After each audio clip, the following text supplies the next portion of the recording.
Hello everyone, I am Teacher Michelle and welcome to another episode of Unang Math. In this episode, we will be solving some questions or problems as an application for this lesson, proportional segments between parallel lines. Okay, take a look at this figure. We will let E, or this point, be the intersection of segment AC and segment BD. So the intersection is point E. Segment AB, segment EF, and segment DC, these are parallel lines. Segment AB is equal to A, or the measure is represented as A. Segment CD, the measure is represented as B. Okay, now, if you can recall, in our previous episode, we had this figure. These straight lines are parallel lines.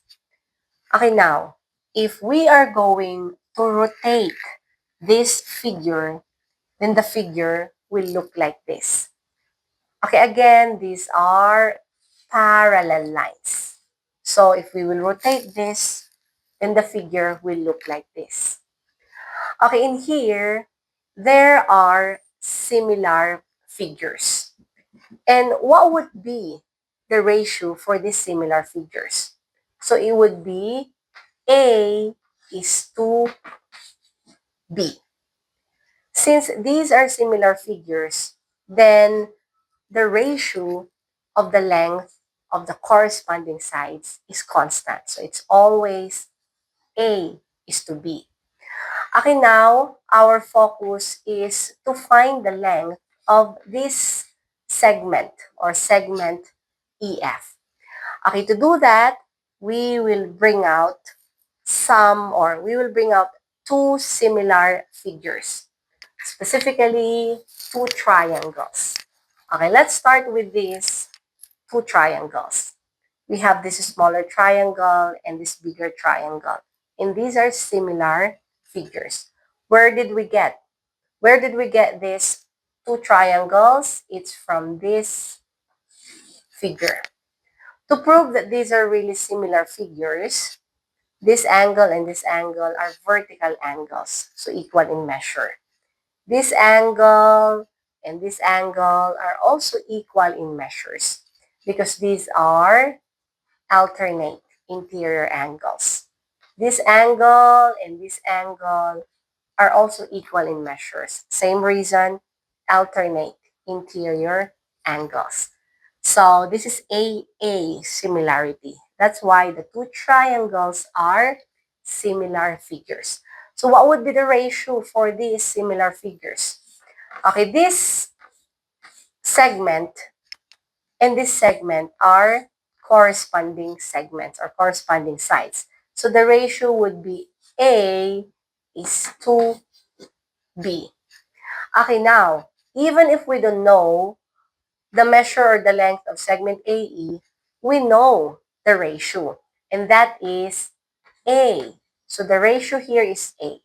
This segment corresponds to this segment, so this ratio is B. Okay, what about segment BE? Even if we don't know the length, we know the ratio, that is A. This segment corresponds to this segment, so this ratio is B. Okay, another. Let's bring out another similar triangles or similar figures. This bigger triangle and this smaller triangle are similar figures. Where did we get these triangles? It's from this figure. Okay, now, since these are similar figures, okay, let's prove this is a common angle. These are straight lines or specifically parallel lines, so it means this angle and this angle are corresponding angles, so equal in measure. So same reason, A similarity. That's why the two triangles are similar figures. Okay, if we're going to take a look at here, the ratio of this segment BE is A. What about ED? it's B. So the ratio is B. Our focus is to find the length of segment EF. So what would be the length of segment EF? So we can make use of the ratio of similarity to find the measure of segment EF. So it would be this ratio BE, so it's A is to this ratio A plus B. So A is to A plus B. And that would be equal to the ratio of segment EF is to this B.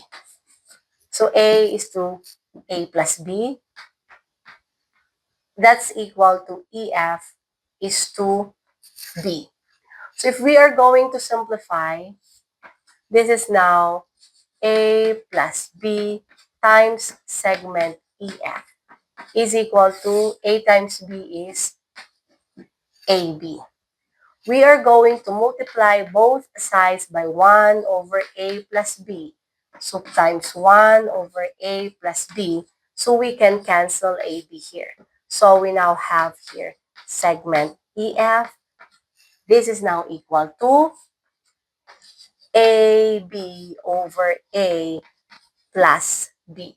So this is now the formula in finding the length of this segment. But of course, it's not just enough that we will memorize this formula.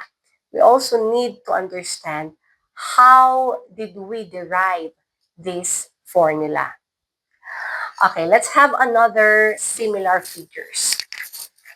Okay, in this triangle, this is our bigger triangle and smaller triangle. And these are also similar figures. This is from this figure. Why similar figures? This is a common angle. These are parallel lines, so it means this angle and this angle are corresponding angles, so equal in measure. So AA similarity again. That's why the two triangles are similar figures. Okay, focus is to find the length of segment EF. So in here, this ratio is B. This ratio is A. So to find what would be the length or measure of segment EF, it would be, we will use the ratio B is to B plus A. So B is to B plus A. And that would be equal to the ratio of segment EF, okay, is to, okay, segment EF is to A. Okay, simplify. This is now B plus A times segment EF is equal to B times A, or A times B is AB. We will be multiplying both sides by 1 over B plus A. So times 1 over B plus A. It's not times. So it should be 1 over B plus A. So we can simplify. So this is now segment EF is equal to AB over B plus A, or A plus B. So if you can remember, this is just the same formula we got in the previous figure. So again, it's not just enough to memorize the formula. It's also important to understand where did we derive this formula. Okay, now let's practice applying those concepts by answering this concept check question. Okay, according to this, it's given that AB is parallel to EF, parallel to DC. So find each of the following. So what would be the ratio of segment AE to segment EC?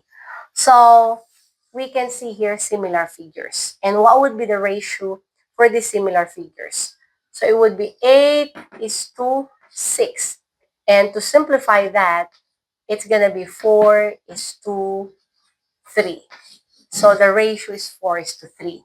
So it means this ratio AE is 4. This ratio EC is 3.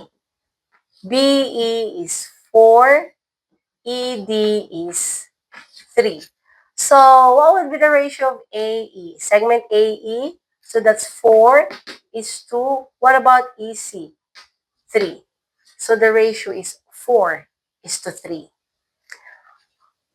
For number 2, segment BF, so in here, it means this ratio is 4. FC or segment FC ratio is 3. So in here, it's also 4 is to 3. Okay, now, what about the length of segment EF? So this length. How are we going to find the length of segment EF?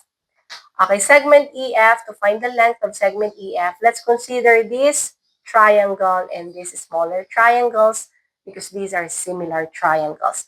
So, to find the length of segment EF, then that would be this ratio is to this ratio. So, we have 4 is to 4 plus 3, 7. So, 4 is to 7, that would be equal to segment EF is to this 6 centimeter. Okay, now simplify. So this is now 7 times segment EF is equal to 6 times 4 is 24. Divide both sides by 7. So segment EF is equal to 24 over 7. So it's 24 over 7 centimeters.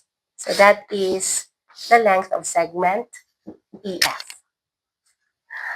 Okay, moving on, let's now answer the following questions. The first question or problem is, according to this, if segment AB, EF, and DC are parallel lines, find the value of X and Y. So X is this segment, Y is this segment.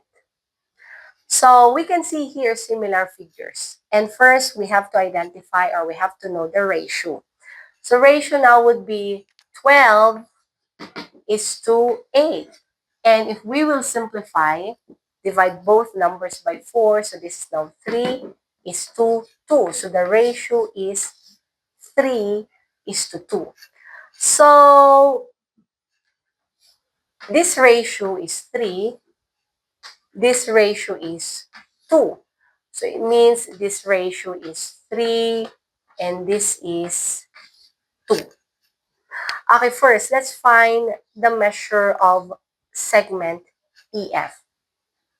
So to find the measure of segment EF, the ratio now would be 3 is to 3 plus 2, 5. So we have 3 is to 5. That would be equal to the ratio of segment EF is to 8. Simplify. So this is now 5 times EF, and then 3 times 8 is 24. So we will be dividing both numbers or sides by 5. So segment EF is now equal to 24 over 5. So it's 24 over 5 centimeters. So this is 24 over 5 centimeters. Okay, now, what about Y or this segment BF? Since it's already given that segment BC is 20 centimeters, so we are now going to make use of this ratio. Y is to segment BC, which is 20. So this is now equal to 3 is to 3 plus 2, 5. So this is 3 is to 5.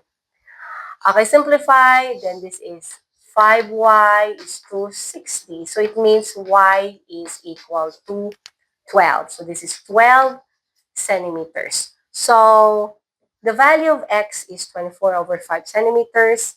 The value of Y is 12 centimeters. Okay, and for the last question, let's also answer this one. If angle ABC or this angle is equal to angle DCB or this angle, that's 90 degrees. So it means right angle. Okay, segment AB is 4 centimeters. Segment BC is 18 centimeters, and CD is 8 centimeters. Find the area of triangle EBC. Where's triangle EBC? This triangle. So area of this triangle. So that is the question in this problem. Okay, as you can see here, right angle or straight line. Angle here is right angle, so it means this is a straight line. In finding the area of a triangle, it's gonna be, formula would be base times height times 1/2. So it means this line here is the height of this triangle. And if it's high, then it means this is also 90 degrees. So 90 degrees, this is also 90 degrees, or right angle. Okay, in order to find the length of this height of this triangle, we can now make use of the formula A times B over A plus B. And A here is 4, B is 8. So 4 times 8 over, we have here 4 plus 8. So this is now 32 over 12. And if we are going to simplify 32 over 12, then this is now equal to 8 over 3. So it means this is 8 over 3 centimeters. Okay, now that we know the height of this triangle, we can now solve for the area of this triangle. So it would now be, base is 18. Okay, we are going to multiply the height, which is 8 over 3, okay, times 1/2. Okay, simplify. This now becomes 6, and 8 and 2, so this becomes 4. So this is 1. So it means 6 times 4, then the area of this triangle is 24. So we have 24 square centimeters.